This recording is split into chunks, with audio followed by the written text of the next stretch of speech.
नमस्कार, आप देख रहे हैं योगी अनकट। आज योगी अनकट के इस एपिसोड में हम बात करेंगे अयोध्या के राम मंदिर में चढ़ावा चोरी, जो मामला पूरे देश की आस्था को झकझोरने वाला है। भक्तों की श्रद्धा राशि में गबन की खबर ने न सिर्फ राम भक्तों के मन को आहत किया, बल्कि श्री राम जन्मभूमि तीर्थ क्षेत्र ट्रस्ट की पूरी व्यवस्था पर गंभीर सवाल खड़े कर दिए। निर्माण समिति के चेयरमैन निपेंद्र मिश्रा ने इसे खुले तौर पर कलंक करार देते हुए कहा कि हम सब छोटा महसूस कर रहे हैं। महाकुंभ के दौरान शुरू हुई इस गड़बड़ियों की जड़ें गहरी निकल रही हैं। कुछ पुराने स्वयंसेवकों ने भरोसे का फायदा उठाकर चोरी की, जबकि मैनेजमेंट की लापरवाही ने इसे और ज्यादा बढ़ा दिया है। अब एसआईटी की जांच और पुलिस की कार्रवाई साथ साथ चल रही है। पुलिस अपराधियों के आपराधिक पक्ष पर फोकस कर रही है, तो एसआईटी ट्रस्ट की पूरी प्रशासनिक व्यवस्था, पास सिस्टम और कैश हैंडलिंग की कमियों को घेर रही है। इस पूरे मामले के बीच 22 जुलाई को ट्रस्ट की अहम बैठक होने जा रही है। एसआईटी की दूसरी रिपोर्ट के आधार पर यहां बड़े फैसले लिए जा सकते हैं। महंत दिनेंद्र दास की भूमिका बढ़ाने, पास सिस्टम में बदलाव, चढ़ावा प्रबंधन को डिजिटल बनाने और नए महासचिव की नियुक्ति जैसे मुद्दे चर्चा में रहेंगे। निपेंद्र मिश्रा की सक्रिय भूमिका इस संकट को सुधार के अवसर में बदलने की कोशिश कर रही है। मंदिर की गरिमा और श्रद्धालुओं का विश्वास बहाल करने की जिम्मेदारी अब ट्रस्ट के कंधों पर है। तो चलिए बिना किसी काटछाट के जरा विस्तार से जानते हैं क्या है ये पूरा मामला।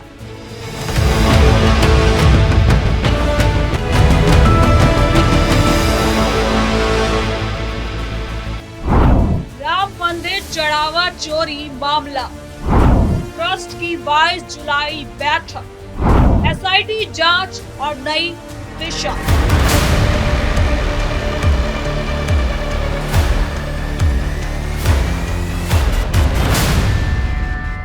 अयोध्या के भव्य राम मंदिर में चढ़ावा चोरी का मामला पूरे देश के लिए गहरे दुख और चिंता का विषय बना हुआ है।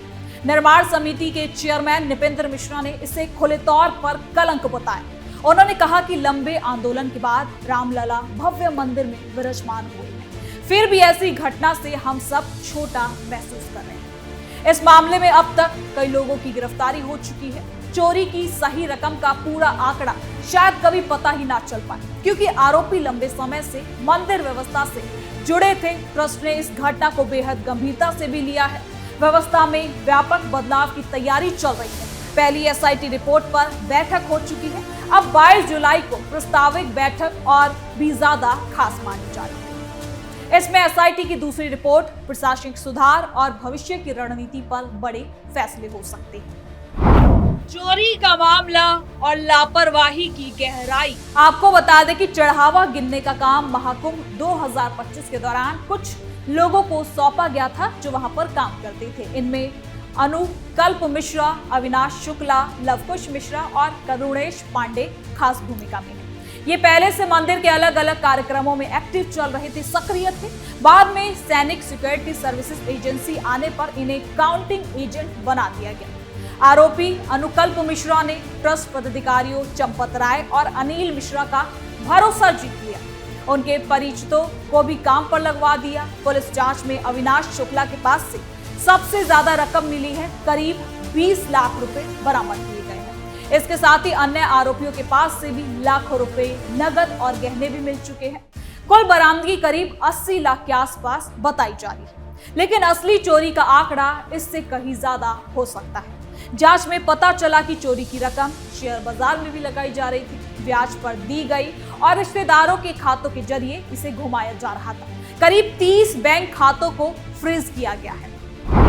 कितनी लापरवाही बढ़ी। ये मामला सिर्फ चोरी का नहीं, चोरों का नहीं, बल्कि मैनेजमेंट की लापरवाही का भी है।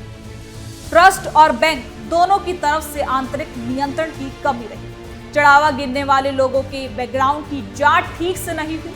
पास सिस्टम का गलत इस्तेमाल किया गया। आरोपी टिन्नू यादव ने पास जारी करके लोगों को मंदिर भेजा। सुरक्षा एजेंसी आने के बावजूद पुराने स्वयंसेवकों पर अंधा भरोसा किया।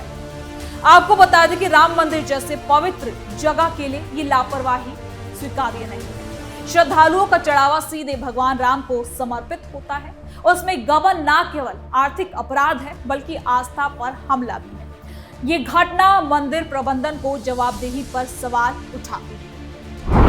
एसआईटी और पुलिस जांच में अंतर। पुलिस मुख्य रूप से आपराधिक पहलू पर फोकस कर रही है, चोरी की रकम, आरोपी, उनके लेन देन और संपत्ति। वहीं एसआईटी ट्रस्ट की पूरी मैनेजमेंट और सिस्टम की जांच कर रही है।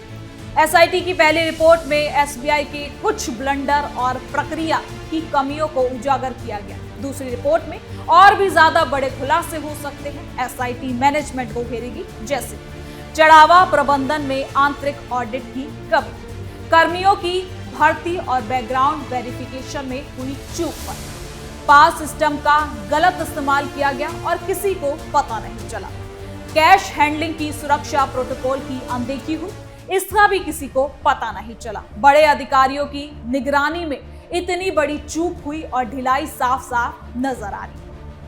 एसआईटी इन मुद्दों पर जवाबदेही तय करेगी और सुधार के सुझाव देगी। पुलिस और एसआईटी की जांच अलग अलग होने से पूरे मामले की गहराई अब सामने आएगी।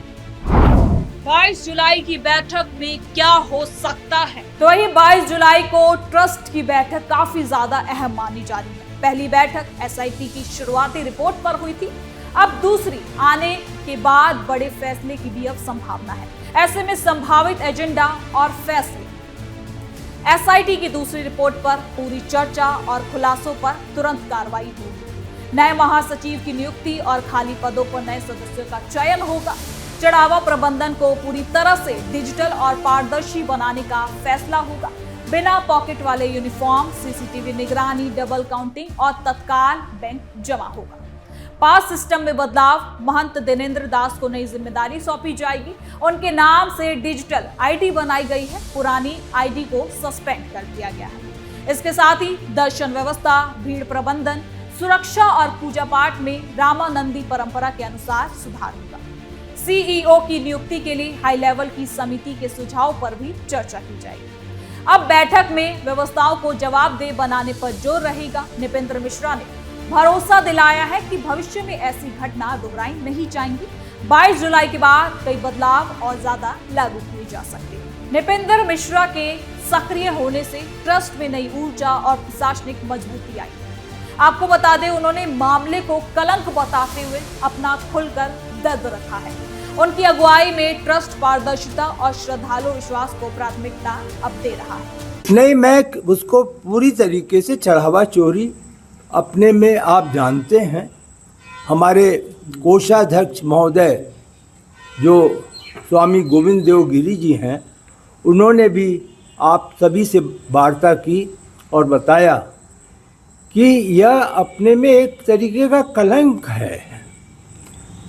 एक तरीके से राम मंदिर में यह घटना घट गई, इसका हम सभी को एक खेद ही नहीं, एक तरीके से हम सभी उससे छोटापन महसूस कर रहे हैं। तो यह व्यवस्था का एक प्रश्न है। व्यवस्था में सुधार होगा, मुझे पूरा विश्वास है, और इस प्रकार की घटनाएं दोहराई नहीं जाएंगी। उनकी एंट्री से तेज फैसले और सुधार की गति बढ़ रही है। उच्च स्तरीय समितियों का गठन हुआ है। संतों और परंपरा जानकारों को शामिल कर धार्मिक गरिमा बनाए रखने पर अब जोर हो रहा है। ट्रस्ट की मैनेजमेंट पर सवाल इसलिए उठ रहे हैं क्योंकि मंदिर देश की आस्था का केंद्र है। करोड़ों श्रद्धालु का चढ़ावा सुरक्षित नहीं रह सका। वीआईपी पास, स्वयंसेवक भर्ती और कैश हैंडलिंग में कमियां सामने आई। महंत दिनेंद्र दास की भूमिका बढ़ते ही कहीं ना कहीं संत परंपरा को मजबूती मिलेगी। पास सिस्टम अब उनके नियंत्रण में आने से गलत इस्तेमाल की जो आशंका है वो कम हो सकती है। ट्रस्ट को अब लंबे सुधार करने होंगे।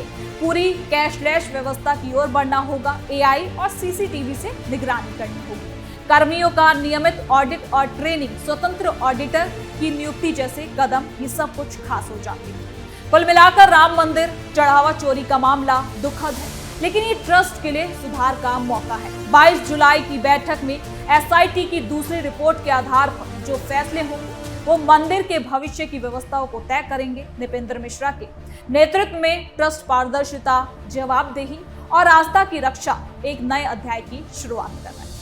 ऐसे में श्रद्धालुओं का विश्वास टूटने नहीं दिया जाएगा। आरोपियों पर सख्त कार्रवाई के साथ साथ सिस्टम को इतना मजबूत बनाया जाएगा कि भविष्य में कोई कलंक ना लग सके। रामलला की नगरी अब और ज्यादा व्यवस्थित, पारदर्शी और भक्तों के लिए कहीं ना कहीं सुलभ बने, और यही सबकी उम्मीद और अपेक्षाएं हैं। तो आज के लिए योगी अनकट में इतना ही। देखते रहिए कैपिटल टीवी उत्तर प्रदेश। कल फिर मिलेंगे नई खबर के साथ।